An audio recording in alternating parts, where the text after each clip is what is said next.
the topic in Hilchot Shabbat in Siman Reish Mem Vav. There's a whole argument with respect to the halacha of Shvitat Kelim. Okay? Do your vessels need to rest on Shabbos just like you do, or are your vessels allowed to work on Shabbos just as much as you do? Okay? I need a lot of yes in here, because I know you're with me. Yeah. Okay, good. Fine. Close that and then push this to the side. Okay, okay. Okay, so in Siman Reish Mem Vav, the Shulchan Aruch says you're not allowed to hire out your vessels to a non-Jew on a Friday, but you can on a Wednesday and Thursday. However, if you want to lend them to him, then you're allowed to lend them to him any day of the week, even on a Friday. Now, the Gemara that this is based on is a very, very strange piece of Gemara, because the Gemara says, Tanu Rabbanan, Lo yaskir adam kelav lenochri b'Shabbat be'erev Shabbat b'Revi u'Chamishi mutar. Our rabbis taught us that you can't hire out your vessels to a non-Jew on a Friday, but on Wednesday and Thursday is perfectly fine. Now, we don't know who this Tana is. We don't know if this is la halacha or not. And it becomes a very, very big argument among the Rishonim. Okay? The Rif doesn't even add this piece of Gemara to his halachot. He completely ignores it. The Rambam paskins against this piece of halacha. And so too several other Rishonim. But many Rishonim say, no, this is a halacha, we should keep it. So what is this based on? There is a basis of the argument between Bet Shammai and Bet Hillel.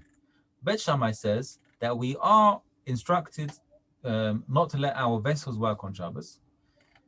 And Bet Hillel says, no, en shvitat kelim, there's no reason to make your vessels work on Shabbos. If so, what would the halacha be here? Are you required to have them, are you allowed to have them to hire out these vessels on Shabbos or not? Okay, so there's the question would be like this. If you own a car company, are you allowed to hire out your cars that the non-Jew should use it to drive on Shabbos, or you're not allowed to do that? On the other hand, if you only lend it to him, if he wants to borrow your car for the weekend, that's perfectly fine. So with respect to hiring, where is the restriction? Is the restriction only on Friday? Is it also on Wednesday and Thursday?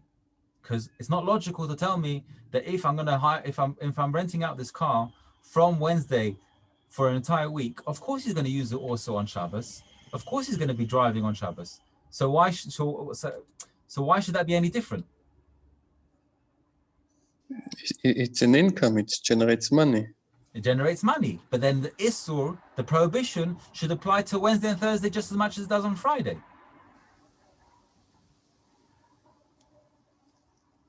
Do you see where I'm coming from? Mm-hmm. Okay.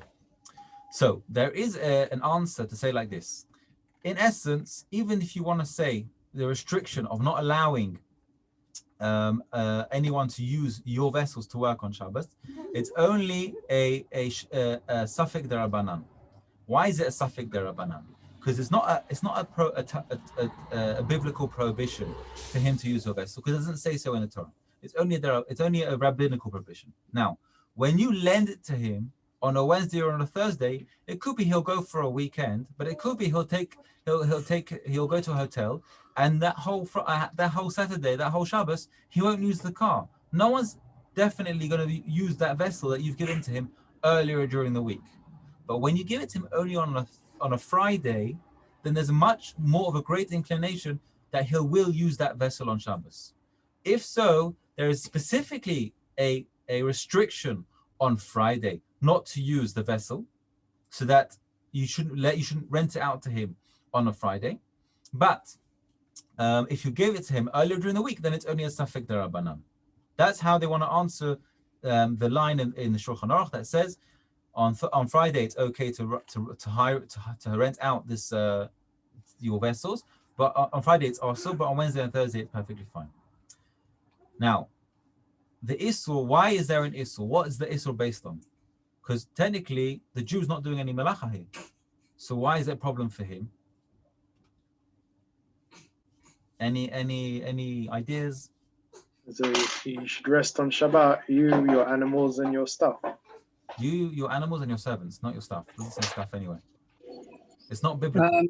Also, Marasayim, people might think it's...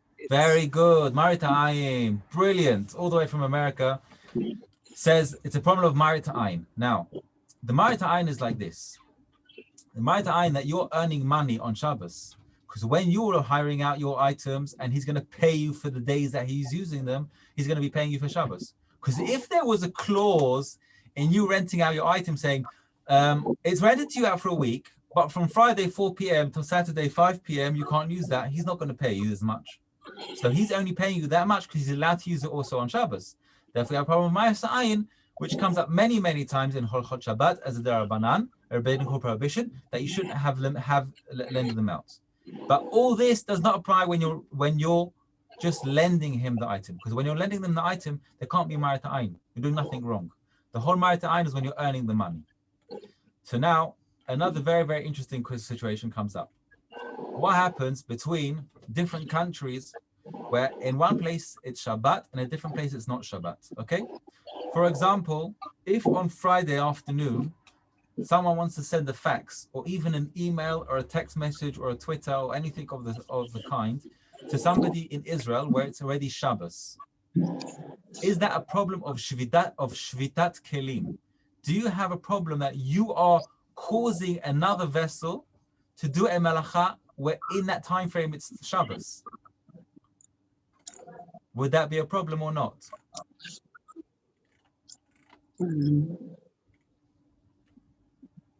Maybe. Huh? Maybe. Maybe it's a big maybe. It's a big problem, especially when you got two Jews on both ends of this phone line. Okay, if you're sending a text message to your friend and you want to say good Shabbos, but it's already Shabbos by them, then technically their phone is going to receive a message on Shabbos to collect what you've written to them. Right. So, there is actually an argument between the poskim. Do you go according to the person who is sending them by his time frame, or by the time frame of the person receiving them? So, okay, on both sides we have a problem. If we go according to Bet Hillel, that says you've got no problem with Shvitat Kelim, then it doesn't make a difference, because you can send it to him, because you're not instructed not to use his items, okay? You're not instructed not to use his phone. You've sent him a message, so he's received it. It's got nothing to do with you. But there is what?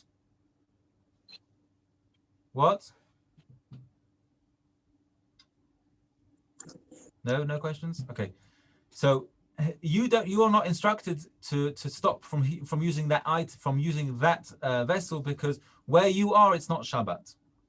However, okay, obviously there are stringent opinions saying that you should definitely still be careful. Where is this halacha a greater ramification? Where is it more problematic? More problematic is in the old age when we used to use fax machines. Okay, once upon a time there were fax machines, whereby someone would send a letter through the telephone and it would be received at another end. Now, if you are on the receiving end of this fax, are you allowed to pick up the letter? Are you allowed to read it? Are you allowed to put it down? Are you allowed to? What is the din here? Is there a problem of Shvidat Kelim on your behalf? Is that okay or not? Anybody? You should ignore it, I guess. You should ignore it. Okay. Why? Because then you're using something that was the melacha b'Shabbat. It's like if someone cooking you. Wouldn't it be nolad? That's a lovely question. That's a phenomenal question. Is it nolad? Very, very nice. Okay. Anyone else? I don't know. I didn't hear the last bit. My internet threw me out. Sorry. With respect to a fax machine, okay? If you receive a fax, okay, so now it's a fax has been printed in your fax machine, and for you it's Shabbos, okay? So if in Israel they sent you a fax, and Israel is not Shabbos, and for you it's still Shabbos, are you allowed to take that fax and read it on Shabbos? Is No. it a problem of why not? Why? Yeah. because it's got nothing to do with Shabbos. Who says? You There is say, yeah. What? I mean, like it might be a divrei Torah someone sent you. One second. Let's just clarify halacha with respect to receiving letters. Okay. Generally, if you receive a letter on Shabbos, as mentioned in halacha by the Shulchan Aruch, that you are actually allowed to know what's written inside the letter, because it could be it's a form of pikuach nefesh. You might be warned. You have to run. You have to leave. There could be some terrible news that needs to be given to you, and the only way they could possibly receive you will send you to fax to your own home where you have your office, and the only way that you would actually know what was this news would be by fax, because you wouldn't open your phone, you wouldn't receive it on email, and no one else would come to your house. The only way they would know of giving it to you was through this letter, and that would apply to a fax machine. So technically, with respect to halacha, you are actually allowed to open up, or to speak to pick up this piece of paper to know what it's about. So Rav Moshe says like this. Rav Moshe Feinstein writes this tshuva with respect to the fax machine, and he says, "Mutar lishtamesh b'machshir hafax." You're allowed to use the fax machine kedei lishloach michtav la'adam asher etzlo Shabbat, where by him it is Shabbat. Da'azrin batar makom ha'meshaleach. So with respect to the person who's sending the fax, Rav Moshe says it's perfectly fine. Okay. Rav Shlomo Zalman Auerbach, he went a step further. He says lechatchila. Okay, in first stance, mutar lishloach hafax, you're allowed to send the fax lahalacha. Umutar lehamekabel likroto, the person who's at the receiving end is allowed to read it. Ach asur lo lingoa bo midin muktzeh, but he can't touch it, so to speak. He's allowed to know what's in the letter without actually touching it, because he wants to say it's muktzeh. Why can't he touch it? Meir, you told us why you can't touch it. Okay. Because of nolad. It's muktzeh, okay? When you have a fax machine, you maktzeh oto midato, he takes it out of his mind, so to speak. He's Mekar Shabbos and he does Hadlek Nerot. He doesn't think about his fax machine, I'm going to use it on Shabbos. So it's muktzeh. And anything that comes out of it is also muktzeh. But if somehow he can look at it, or he can see what's written in the letter and know what it's about without touching it, technically that should be okay. If it's a question of pikuach nefesh and you can find out, what's written in the letter without touching it, that would be the best. But if after you've realized that it's about pikuach nefesh, of course you're allowed to pick up the letter. Okay. Sorry, Rabbi, but basically, let's say if someone, is expecting, or he knows there is the possibility of something to happen that is pikuach nefesh. Yeah. So let's say that's different than just to leave it always on Shabbat, and then maybe this odd chance that something going to happen, because otherwise anyone can. You're right. But normally a person wouldn't do that. Okay. You wouldn't usually leave your fax machine open on Shabbos. You're not expecting such a message. Okay. You're right.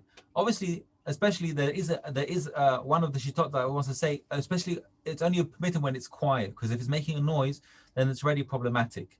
But put that aside. With respect to what you're saying, that you would only leave on your fax machine in a case where you would actually expect something to happen. All right, because that's where the question would apply. If you were expecting and you wanted to know the news and you needed to find out and you could only stay at home with the kids and whatever the situation would be, then of course you would leave the fax machine on, and then they would be able to send you a fax and come to hospital immediately. You're right, but lots of most people, as far as I remember, I don't remember turning off the fax machine before Shabbos as one of my requirements. I'm a couple of Shabbos and make sure the fax machine is off.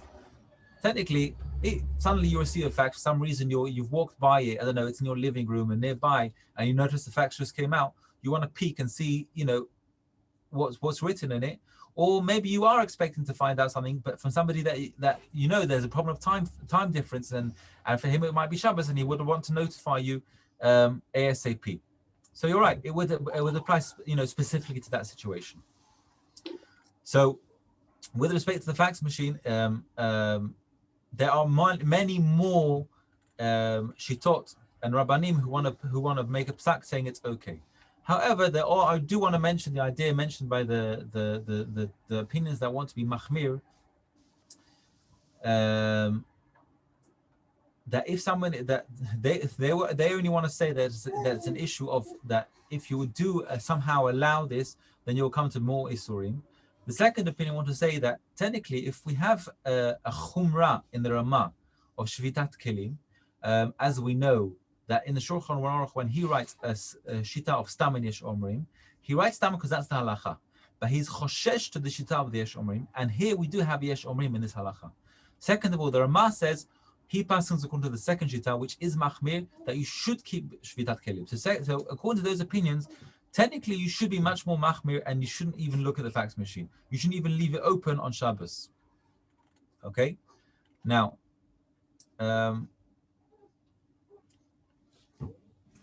If somebody was living by the date line, okay, does he have to be machmir Hilchot Shabbat according to where he started Shabbos, where he was during Shabbos? If he walked, did a walk across the date line and came back, would he be leaving Shabbos and coming back to Shabbos or not? So with respect to this, the Shitot want to say like this. Even though you're on one, you have a place where you could technically cross the date line back and forth, and go into Shabbat and leave Shabbat, and or not start Shabbos till the last moment, and then go into Shabbat and stuff like that. But the poskim want to say that with respect to the halachot deoraita, you would have to keep the Shabbat both days, okay, for all deoraitot, okay, that we know there are malachot, and only for the din of the Rabbanan. And then they can be making that you decide which day you're doing, and that's what you would keep. A similar question would be with respect to somebody who had to fly on a plane. Okay, if he starts flying on a plane and it's only Friday Erev Shabbos, but when the plane lands, it's going to be Shabbos. When does he have to keep Shabbos?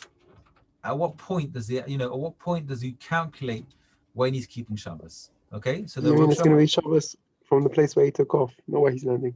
No, where he's landing.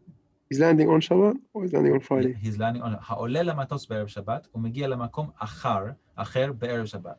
Okay, and then he says like this. So he lands on Erev Shabbat. No, I'm gonna refine the question. Exactly what he's saying.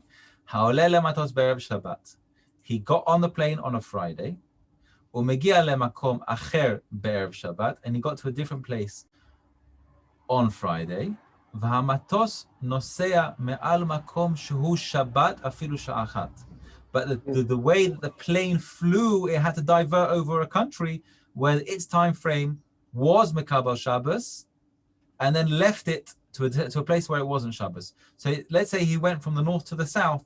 For example, if he flew from America to South America, and he passed one of the more eastern countries where it was, like for example Brazil, where it was already Shabbos, and then he went back west to Chile, would he have a problem with Mekabel Shabbos for that hour? Again, this problem of crossing the date line while before Shabbos. So he says like this. Rav Yosef Shalom Eliashiv says he would be chayiv miyad be'oto sha'a lizaher mikol isurei Shabbat.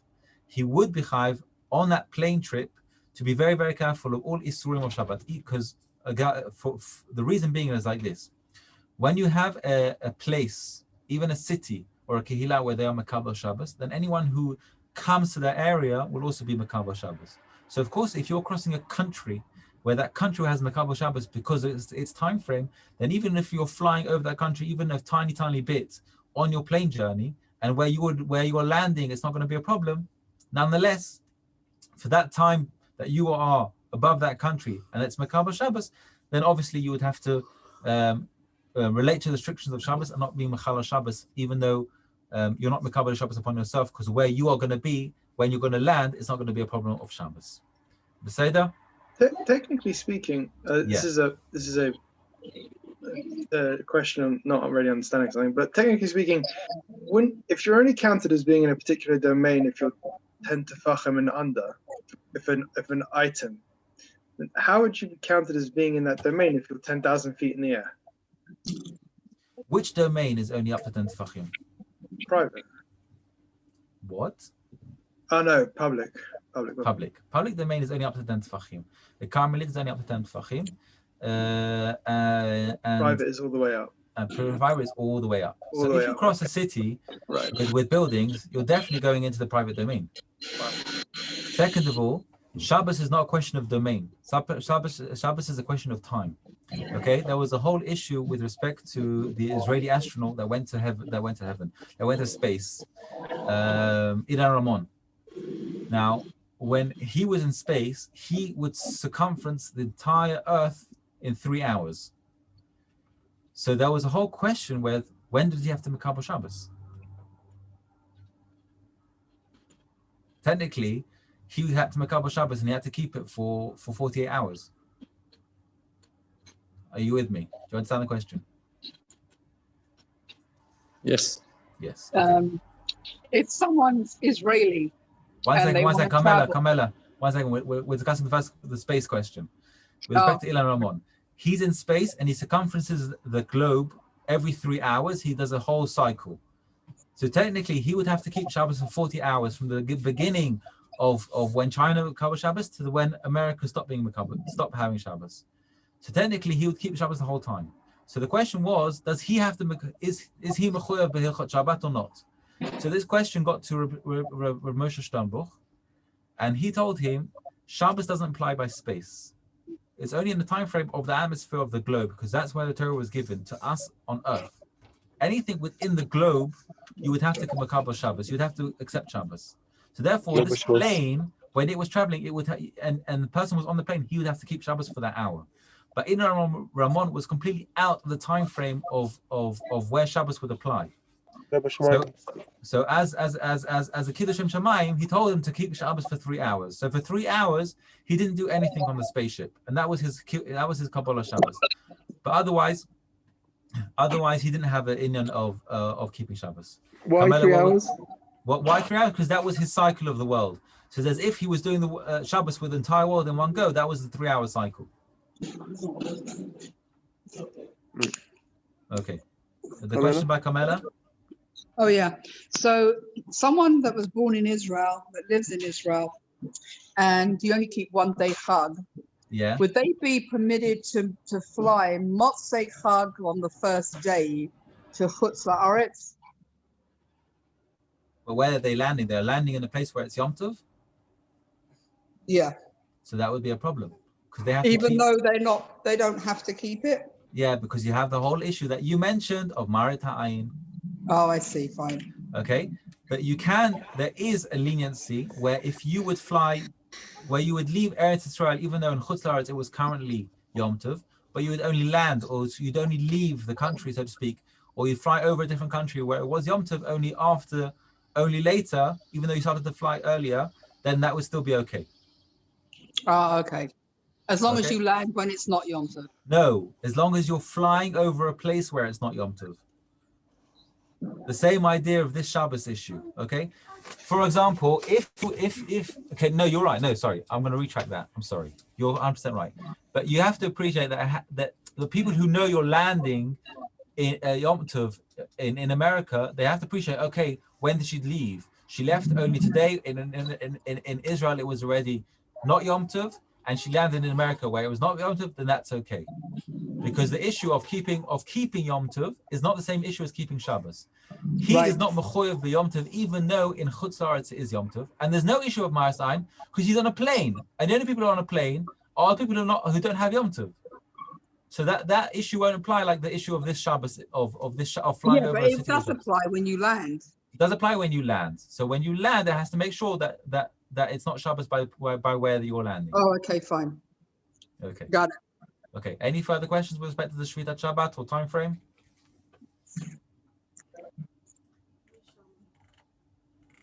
No one else? Maritime is something you actually have to see, or if people know about it. Oh, that's a lovely question. Does maritime apply by where you can see and whether people will know about it? Okay, so do you know the famous Canary Wharf building built by Reichman from Canada? Yeah. Okay, he made sure that no one worked on his building from Friday 12 o'clock till Monday morning. because he told them, I keep Shabbos and no one's going to work. They all told him, you're mad, you're going to lose millions of pounds. He says, I don't care, I'm keeping Shabbos, and no one under my name is going to work on Shabbos. So even though he had the heter of a kablan, which means he had a contractor, and the contractor had to work to build the building of Canary Wharf. Now, technically, the contractor is allowed to come and work whenever he likes. But you have an issue. People will see him working. And people say, oh, he's working for the Jew. But he can publicize that everybody knows he's a kablan. So no, not everybody's going to know he's a kablan, but everyone is going to hear that he's building this building. So technically, Marit Ayin would apply even if people don't see the work being done, but they hear or they know that they're working on Shabbos for Reichman, who's building the Canary Wharf building. So there is that issue. However, there is a different application of this halacha, whereby if somebody is building a building outside the tchum, which means he's building the building outside the city in an area not where people don't live. Okay. Now, do you have to have a chashash that an irreligious Jew is going to drive past and say, "Oh, that place belongs to a Jew," and it's being work done work done on that building is owned by a Jew? Is that problem of Marit Ha'ayin or not? This is a complex argument between poskim, obviously, and there are two ways of doing this because the say will be machmir and being mekil. But the issue, you only have to have a problem of Marit Ha'ayin of people who are mekabel Shabbat. So if it's a place or an item or a build or work that's being done and people won't know, people don't know, it's not publicly done, it's not the size of Canary Wharf where everybody knows they're working, so you don't have to sorry, I'm going to rephrase this. If it's a big building like Canary Wharf, then you have to be worried, even from Marit Ayin, that you can't see. But if it's not publicly known, like Canary Wharf, then even if somebody irreligious will come past one day and see it, you don't have to be choshesh for that item. So it does depend on what's being done, whether you have to be worried about whether people will see it or not. Does that answer your question? Yeah. Okay. Anyone else with another question?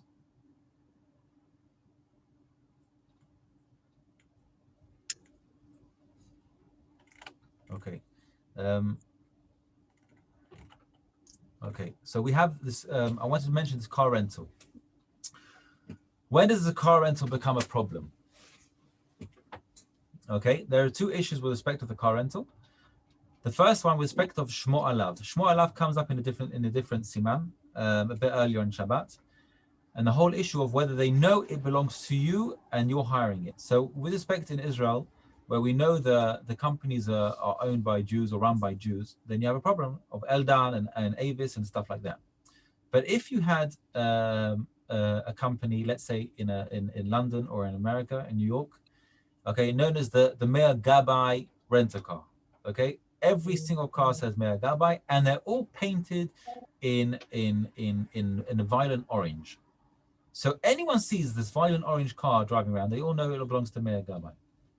So there we have an issue of Shmo Alav. And therefore, the part of the criteria has to be that they can't use the car on Shabbos. It has to be a clause, okay?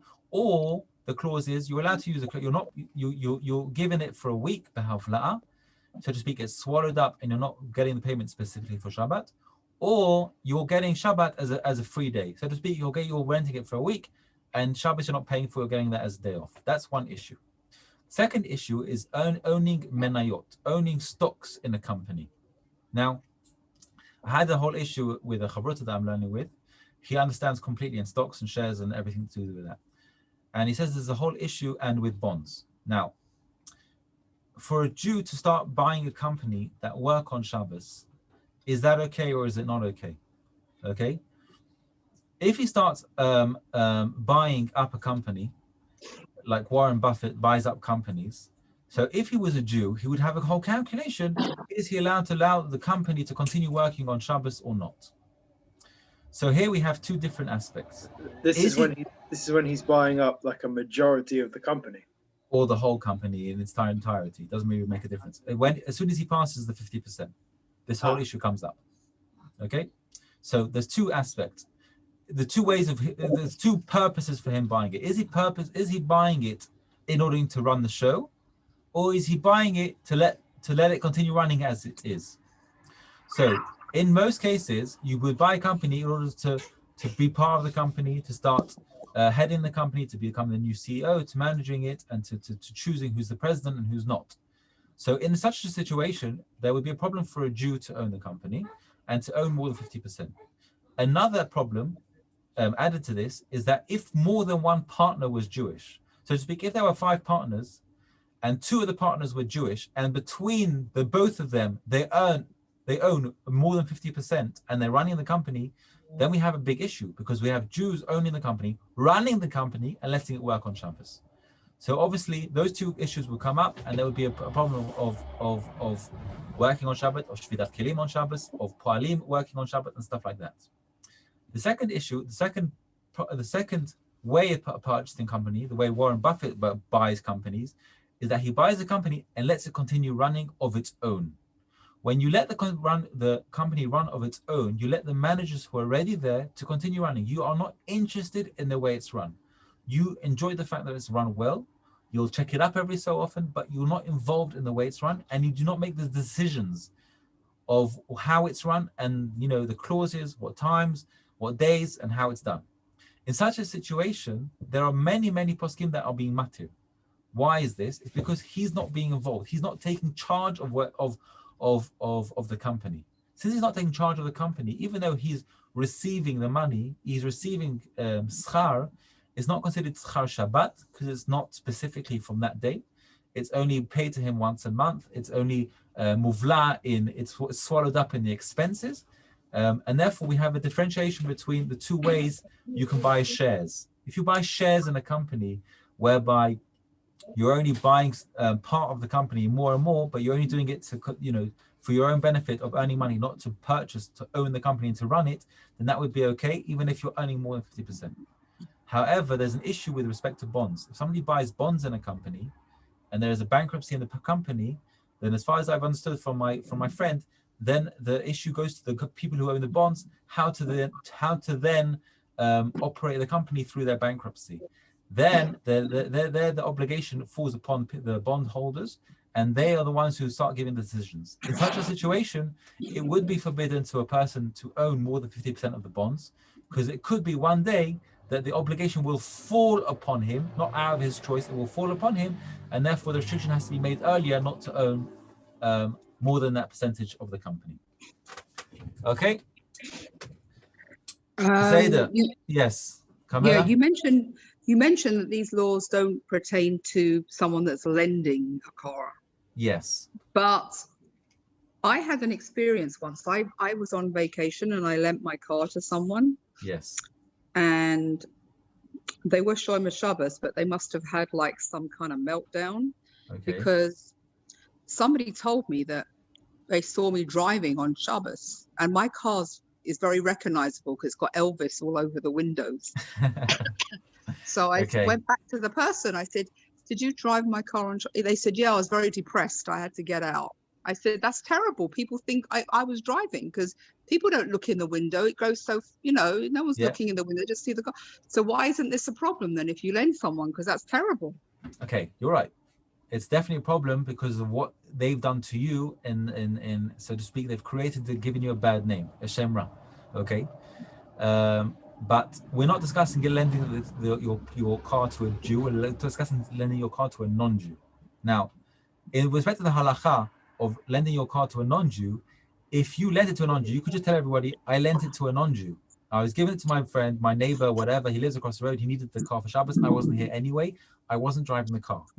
You can explain that to everybody. What are you going to explain to everybody when, I lent it to a religious Orthodox Jew? How can it be that they drove my car on Shabbos? That's a big problem, because now you're so to speak, but even if it wasn't, even if it was to a non-Jew, that friend of mine still saw my car on Shabbos. They don't know who's driving it. They just saw my car.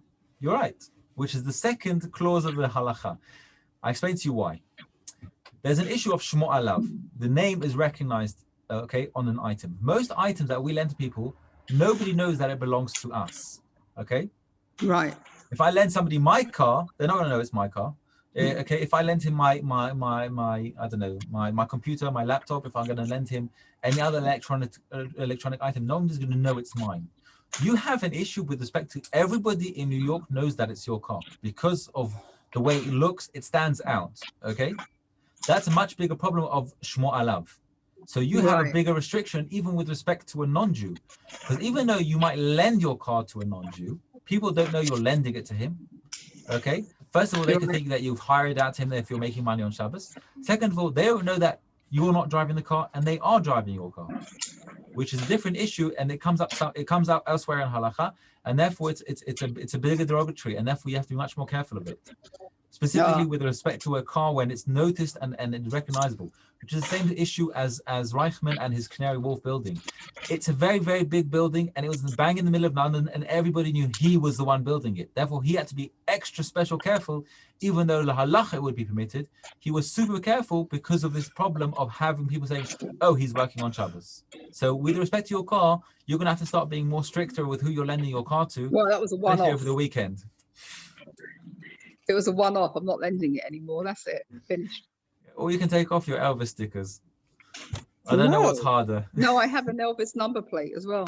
Or even License worse. plate. God bless. Tov, Beseda. Okay. Any further questions? No, I think I have to unfortunately leave because I was only in my lunch break. You know, Beseda. I have to go back to work. Fine. Is Beseda. this a Thank you, regular everyone. thing? No, I've taken place for Netanel this week. It's a Netanel shir. Oh, I didn't realize that there's a share at this time every week. Bezrat Hashem. Bezrat Hashem. You can ask them for the I'll bring information. my earplugs next time. You know, my earphones. Beseda Gamor. Okay. Thank you very much, Meir. Thank you very much, Maor. Thank you, Netanel. Thank you, Rabbi. Simcha Rabba. Beseda. Shabbat Shabbat shalom. Shalom. All the Bye. best. Thank you. Thank you. Bye. Bye bye.